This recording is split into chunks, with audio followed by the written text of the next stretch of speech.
एक तरफ शराब घोटाला मामले में दिल्ली सीएम अरविंद केजरीवाल जेल में बंद है और कोर्ट ने उन पर सत्ता के मोह में निजी हित को तरजीह देने की टिप्पणी की है, तो वहीं आम आदमी पार्टी की प्रचार की कमान संभालने अरविंद केजरीवाल की पत्नी सुनीता केजरीवाल मैदान में उतर आई हैं।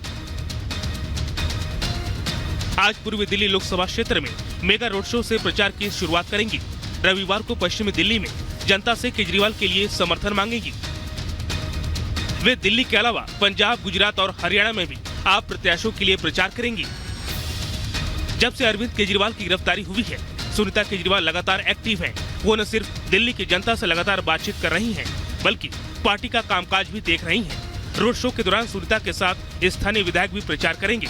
रोड शो जिस विधानसभा क्षेत्र से निकलेगा, उसमें स्थानीय विधायक समेत अन्य नेता शामिल होंगे। रोड शो के जरिए से पार्टी जनता के सामने अपनी बात रखेंगी। Bureau report, Republic Bharat.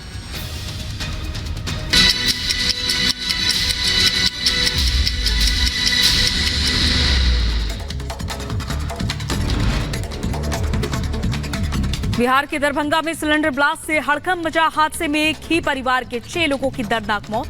घटना के बाद पूरे इलाके में पसरा सन्नाटा। आग लगने से घर में रखे सिलेंडर का ब्लास्ट हो गया। घटनास्थल पर पहुंची पुलिस ने हर संभव मदद का भरोसा दिया।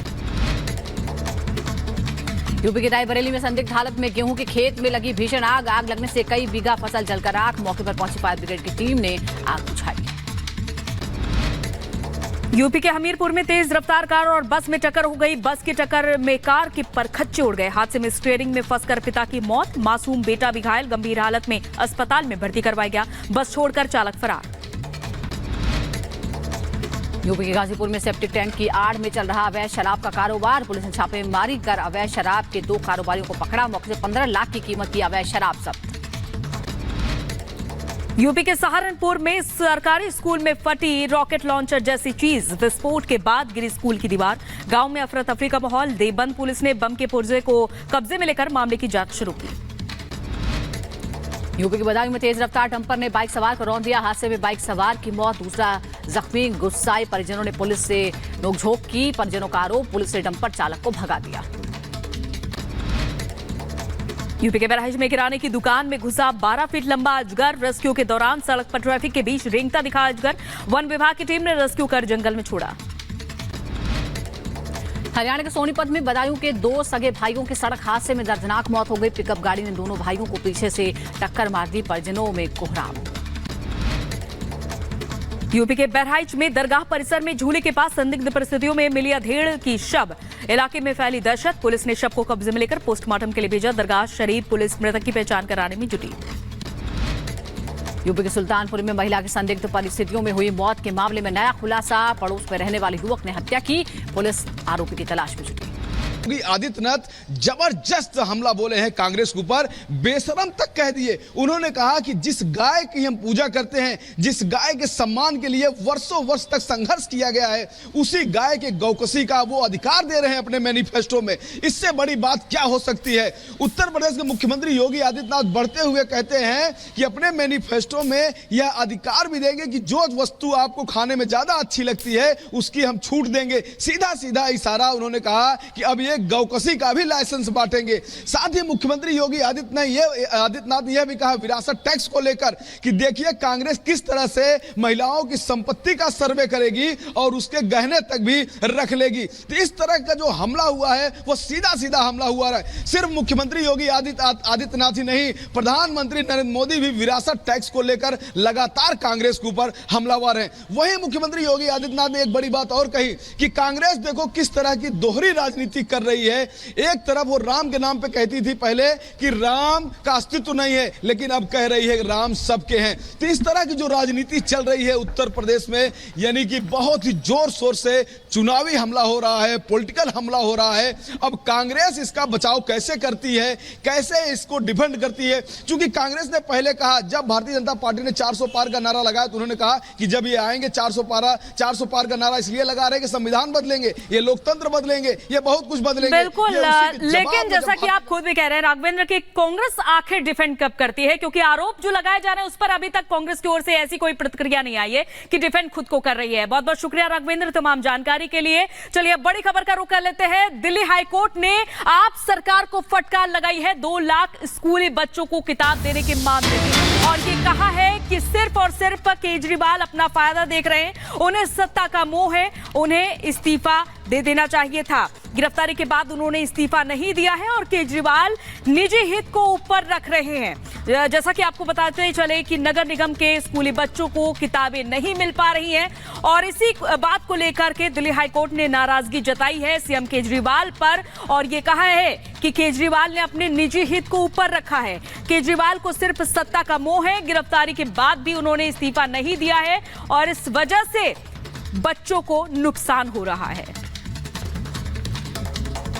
तो दिल्ली हाई कोर्ट ने एक बार फिर सीएम केजरीवाल को फटकार लगाई है। यह फटकार राजधानी के एमसीडी स्कूलों की दुर्दशा और बच्चों को किताबें उपलब्ध ना कराने वजह से लगाया गया है।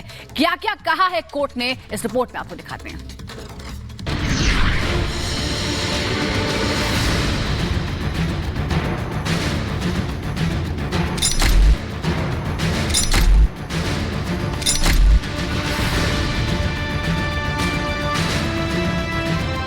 'क्या दिल्ली के सीएम केजरीवाल को सत्ता की चाह है? क्या वो खड़ियाली आंसू बहा रहे हैं? क्या केजरीवाल ने व्यक्तिगत हित को सबसे ऊपर रखा है?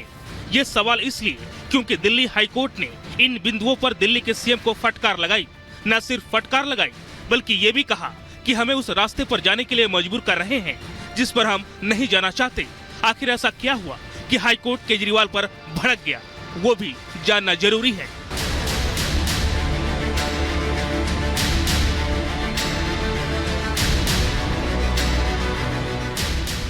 26 अप्रैल को हाईकोर्ट में उस जनहित याचिका पर सुनवाई हुई जिसमें आरोप लगाया गया कि दिल्ली नगर निगम और दिल्ली सरकार के बीच आपसी खींचतान चल रही है, जिसके कारण एमसीडी स्कूलों में पढ़ने वाले 2 लाख से अधिक बच्चों को किताबें नहीं मिल पाई।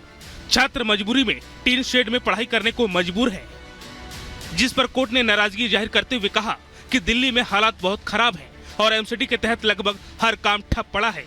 हमारी शक्तियों को कम आंकने की गलती नहीं की जाए। इसके साथ ही कोर्ट ने दिल्ली सरकार को फटकार लगाई। केजरीवाल को साफ और सख्त लहजों में कहा, दिल्ली सरकार को इस बात की जरा भी चिंता नहीं है कि छात्र स्कूल नहीं जा रहे हैं या उनके पास किताबें नहीं हैं। आपकी दिलचस्पी सिर्फ सत्ता में है। कोर्ट ने कहा, यह सत्ता का अहंकार चरम पर है। गिरफ्तारी के बावजूद उन्होंने इस्तीफा नहीं दिया। केजरीवाल ने राष्ट्रीय हित के ऊपर निजी हित को रखा। इसका मतलब ये नहीं कि छात्रों को पाठ्य पुस्तकों के बिना पढ़ने के लिए छोड़ दिया जाए। हाईकोर्ट की इस टिप्पणी से आम आदमी पार्टी घिर गई है। हाईकोर्ट ने दिल्ली के मंत्री सौरभ भारद्वाज पर भी तीखी टिप्पणी की और कहा, सौरभ ने छात्रों की दुर्दशा पर आंखें मूंद ली हैं और घड़ियाली आंसू बहा रहे हैं। एमसीडी स्कूलों में किताबें नहीं मिल रही हैं। दिल्ली में हर काम ठप पड़ा है और हालात बहुत खराब है। आपने कहा कि मुख्यमंत्री की हिरासत में होने के बावजूद सरकार चलती रहेगी। आप हमें उस रास्ते पर जाने के लिए मजबूर कर रहे हैं जिस पर हम नहीं जाना चाहते थे। दिल्ली हाईकोर्ट की टिप्पणी पर आम आदमी पार्टी की तरफ से भी जवाब आया है। आपने दिल्ली के एमसीडी स्कूलों की दुर्दशा के लिए एलजी को जिम्मेदार ठहराया है। कहा, एलजी ने गैर कानूनी तरीके से मनोनीत पार्षदों की नियुक्ति की। गैर कानूनी तरीका अपनाने से एमसीडी की स्टैंडिंग कमेटी नहीं बनी।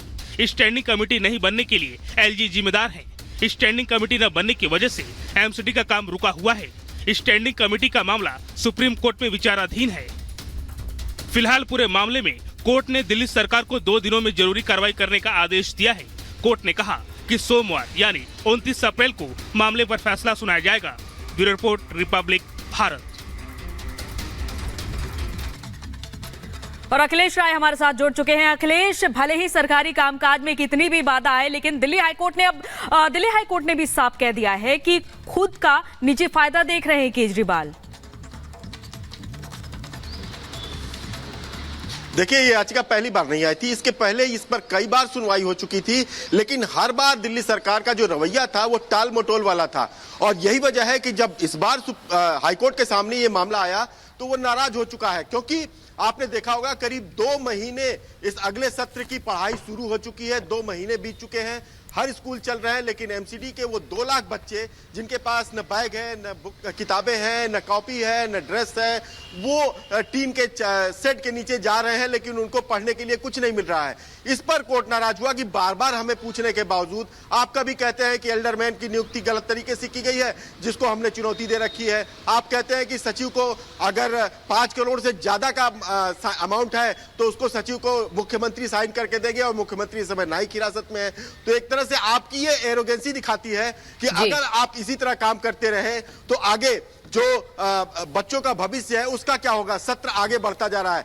दूसरी तरफ सबसे बड़ा सवाल इस पे ये उठता है कि जो सरकार लगातार शिक्षा को लेकर, बेहतर शिक्षा को लेकर दावा करती है, वो उसकी पोल दिल्ली हाईकोर्ट में खुल जाती है, क्योंकि बार बार आपने देखा होगा कि दिल्ली सरकार की तरफ से ये कहा जाता है कि हमने विश्व में सबसे अच्छी शिक्षा, सबसे उच्च गुणवत्ता की शिक्षा दिल्ली में गरीबों को मुहैया कराई है। लेकिन इन 2 लाख बच्चों के बारे में जब जवाब देना होता है हाईकोर्ट में, तो टाल मटोल का रवैया होता है। और बिल्कुल, और अखिलेश जी ये भी बड़ा सवाल है कि दिल्ली सरकार अगर बार बार ये कहती रही कि हम दिल्ली की भलाई के लिए जेल से सरकार चलाएंगे, आखिर जेल से चलाने में भलाई किसकी हो रही है, ये हाईकोर्ट के आदेश से साफ है। बहुत बहुत शुक्रिया आपका अखिलेश राय फिलहाल इस जानकारी के लिए। लेकिन इस बीच अरविंद केजरीवाल जेल में हैं और फिलहाल वो बाहर नहीं आए हैं। 2 चरण समाप्त हो चुके हैं और ऐसा लग रहा है कि अब उनकी पत्नी सुनीता केजरीवाल ही उनके बदले चुनाव प्रचार की कमान संभालने वाली है। पूरी खबर इस रिपोर्ट में आपको दिखाते हैं।